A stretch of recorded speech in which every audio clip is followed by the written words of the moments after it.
শুধুমাত্র আমাদের দেশে না, দেশের বাইরেও আমি আমার কাককে রিপ্রেজেন্ট করেছি। কারণ কোন দিন আমি কাকের প্রেমে পড়লাম।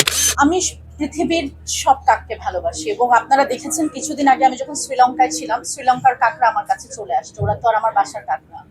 সো কেন আসছে আমি জানি না, বাট আমি আমি চাই যে কাক কাক এই যে কাক কাক আপনারা করেন সব সময়, আমি চাই আপনারা ভালোবাসেন যাতে একটু কাককে, আপনাদের বারান্দায় যাতে আপনারা একটু খাবার দেন, একটু পানি দেন, এটা আমি চাই।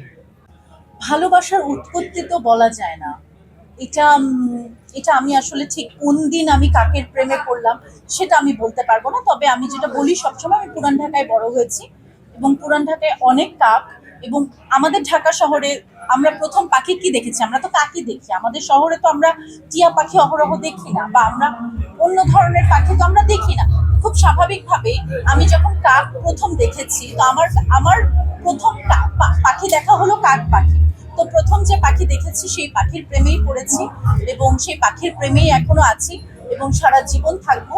এবং কাককে নিয়ে আমি কথা বলেই যাব, ছবি এঁকেই যাব। সেটা শুধুমাত্র আমাদের দেশে না, দেশের বাইরেও আমি আমার কাককে রিপ্রেজেন্ট করেছি। কান ফিল্ম ফেস্টিভ্যালে আরো রিপ্রেজেন্ট করবো।